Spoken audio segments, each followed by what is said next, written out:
In today's video, I have something spooky for you. We will be doing 7 scrap wood DIYs that really are beginner friendly, budget friendly, and perfect to style in your home or to sell at a craft fair. First up, I have this adorable little cat. This actually was something that I got as an inspiration piece from Who's the Boss, I believe. I will leave his channel linked below. He created some cats similar to this last year for a craft fair, and I absolutely love them. Mine don't look quite like his, but I was very much inspired. And then when I first started putting this together, I came up with this idea. Look at this adorable little owl. Basically, for these two projects, all I did was take some pieces of pallet wood. I asked my husband to cut them into right triangles and have them in equal right triangles, if that makes sense. Like I wanted them to match. And he did, pretty much as exact as he could. We weren't really going for perfection here. I just wanted something that kind of resembled what my inspiration piece, what I saw it look like. So I'm going to go ahead and glue these two right triangles together so that they are positioned with kind of that V shape in the middle. I set those aside overnight so that the glue could fully adhere. And then I came back the next day and I sanded down just a bit. I really still want to keep that rustic look there, but I did end up sanding it down just to get some of the rougher parts of the wood off of that piece, and then also touched on the edges and the points of those right triangles. Once that was done, I decided we would do a little test to look at some of these wood finishes that we have. I will be using DIY's liquid patina in the dark and decrepit color, Waverly's antique wax, and this is very similar to the folk art antique wax, and Fusion's antiquing glaze. I set those aside to dry, and it did not take very long because that wood was very, very dry. And now what I'm doing is taking these leftover wood cutouts. Now, if you remember my video from last weekend where I did the pickleballs, these little circles are all of the wood cutouts from those ornaments that I created. So when you have your wood cutouts, when you're doing laser cutter projects, save those little scraps because you never know when you'd be able to use them. I just keep them in a container all together, and even the tiny little ovals that were part of that pickleball, they were able to be the beaks of my little owls here. For the cats, I used Coal Black by Fusion, and I'm doing more of a paint wash where I misted my wood first, then painted the Fusion paint on there. And if I felt like it was a little bit too much paint, I just misted right over that with some more water to allow some of that paint to spread around to the sides and the back of my little cats. Once that paint was dry, it did not need to be sealed. So all I did at this point was I took the little circles again to create some eyes as well as a nose. And then I used a little artist brush and some white paint to create whiskers, and then some black paint to make those cat eyes in the middle of those green circles.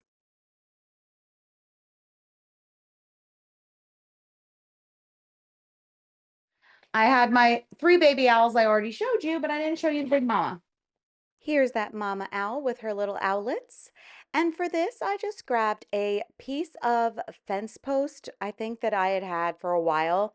It has been cleaned and sealed, and now I'm going to be using some wood wick and covering the entire piece with that color.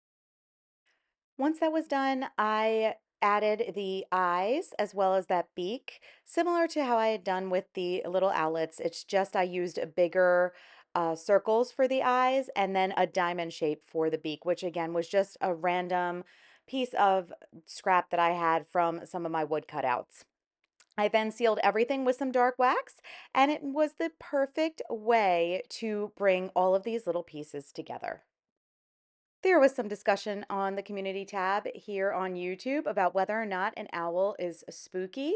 So let me know down in the comments, is this owl spooky or is she just too cute?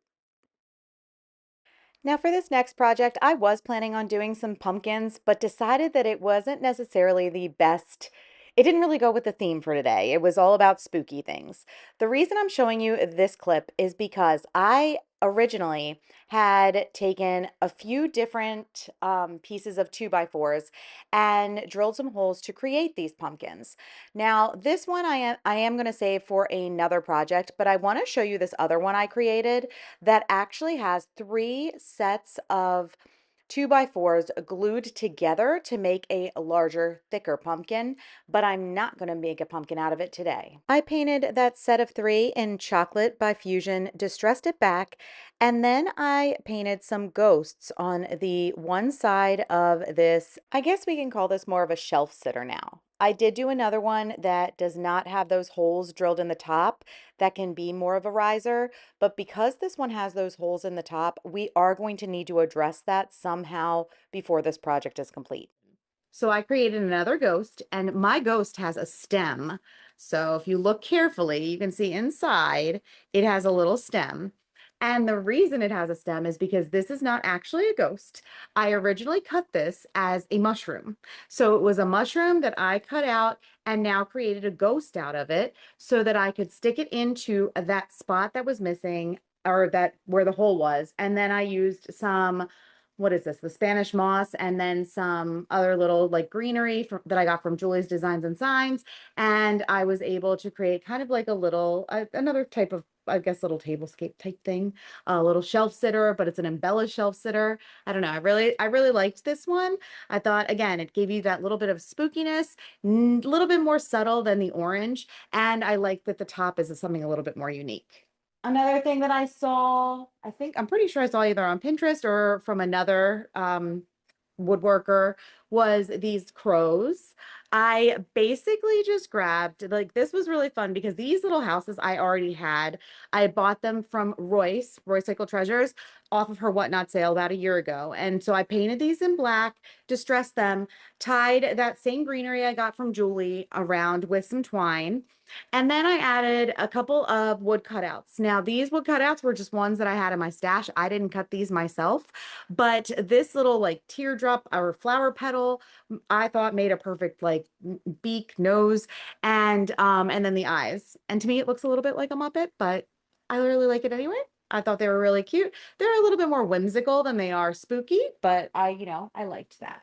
Another spooky sign. These were cut from my laser cutter. And originally I was just going to leave the engraving. They weren't cut. I'm sorry. They were engraved. And I was going to leave it like that, but I felt like it was almost too dark. I didn't like the way, because I ended up antiquing this and it was too blended. So I went in and I just used some spooky colors. This is Firestarter by DIY, a white paint. I actually don't know which white paint this is. And then this was Electrified by DIY. And then because the original O's had very tiny little like circles on the inside, I decided to go ahead and give them some spooky faces. And then these were just stapled in at the back to create this sign. A great way to use some of that reclaimed wood, super easy to make. And I feel like things like this, especially around the Halloween season, sell really well because that rustic, distressed, not so perfect look is pretty much a lot of what we see at Halloween. So it makes it really fun and interesting to do activity or crafts like this around this season. For this next project, I am using this wood cutout that I created using my Falcon A1 laser cutter, and I'm going to embellish this witch's hat with some Das air dry clay. I kind of went back and forth between a couple options, but I decided to use the terracotta clay because it dries a little bit faster, in my opinion, and it is a darker color. And since I'm going to end up painting it black anyway, I figured it would be a little bit easier than painting the really stark white of the other clays that I have. I'm using this Bose mold by IOD, and I am only going to be casting the 2 trim pieces that are on the end there, as well as just the middle part of the biggest bow on this mold, because I want to create the rim of the hat and then some kind of polka dot embellishments on my witch's hat. I'm going to glue those pieces on using some Titebond Quick and Thick and allow it to sit for about a half an hour before I come back with some black paint. I'm going to paint that witch's hat, the entire thing, in Coal Black by Fusion, And then once it is dry, I'm going to come back with some Rub and Buff. I did decide on the antique gold colored Rub and Buff to kind of bring out those details and those embellishments within my hat. Now we're going to go back in time here for a second. I want to show you the piece of scrap wood that I am using for this project. This is just one that I had already done one thing on the other side of this at one time, and this is the back of that item.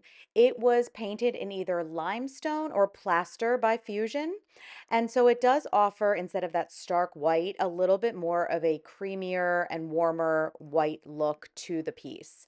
This is a scrap piece of Roycycle decoupage paper, one of the Halloween papers that she had from a couple years ago, I'm assuming. And I was just positioning that hat onto my piece so that it cupped around where that little potion bottle is. Now, I'm not going to go through all the details of decoupaging. I have a ton of videos on my channel if you'd like to get some more of a tutorial on how I decoupage. But long story short, you're just going to want to make sure that you have that decoupaged and positioned right where you want it. The Mister bottle does help you to eliminate a lot of wrinkles, but on a Halloween project, the wrinkles aren't necessarily a terrible thing. I'm not necessarily looking for them, but I'm also not going to be all been out of shape if I get a wrinkle on this paper specifically. Once everything is decoupaged on, I do immediately go back and add that liquid patina. And then once that is done and dry, I am going to sand down those edges in a downward motion to really create that clean look. If you were going to make a reversible shelf sitter or sign like this one is currently, I definitely recommend that you ensure that if you had it on one side or the other, the opposite sides embellishments aren't showing in any way. That's why I was very careful about how the hat was going to be positioned, and also why I'm trying really hard to make sure that I've got some clean edges with my paper. I also noticed that here it says Newark, which is actually a city very close to where I live in Delaware. So I thought that that worked out really well too. So I ended up adding that in with the witch's hat. This is another Roy Cycle paper. I haven't finished off the sides yet. I probably am going to do some dark wax around to kind of give it a more moody tone. And then it'll be done. And either way, if you end up deciding to make it reversible, you can. I'm still on the fence about that, or if I'm just gonna add like a hanger or something onto the back. So, and then just end up scrapping this idea. Oh, I one more. Forgot. This one is super fun. Now, this one is one of Connie's papers. So, the painted photographer, one of her papers from Sonnet's Maker's Box from last year. If you are not part of Sonnet's Maker's Box, just so you know, the fall release or the box that's going to be all fall is this coming month. So we just finished up Sonnet's box for August. The September box is going to be that really fun fall box. And this was last year's. We got this amazing crow sitting on a spooky pumpkin, this really spooky scene around it. And all I did was grab some wood cutouts that I had in my stash, this little cat that I loved because I felt like I was trying to catch the crow. I don't know if it's necessarily what is it, like proportional or the right dimensions, like with the cat and the crow, but you know what? I don't really care. And then the two little bats at the top are ones I added as well, just to add some embellishments to this. I also added this vintage texture stamp by IOD to the piece before I added on that decoupage paper. And this one does not have a back to it, but it has really like chippy old milk paint that I had already put on here. So I think I just need to get some dark wax on there and then this will be good to go. And this one is great because it's nice and like sturdy and heavy. So it sits really nicely on a table or on a shelf. I'd love to know what you think about the idea of reversible signs. It's something that I really was super into for a while, mainly because I like to craft and like it doesn't take up as much space. But I don't know how well it sells. I would love to know, does that sell really well for you in your booths or at your fairs? Or do you feel like things tend to do better when they are separate pieces? So let me know in the comments. I'd love to get your thoughts on that.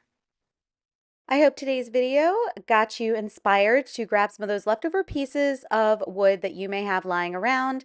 And whether you're thinking of making porch decorations, tabletop accents, or even some creepy cute wall art, hopefully this has inspired you and motivated you to get ready for the fall and Halloween season.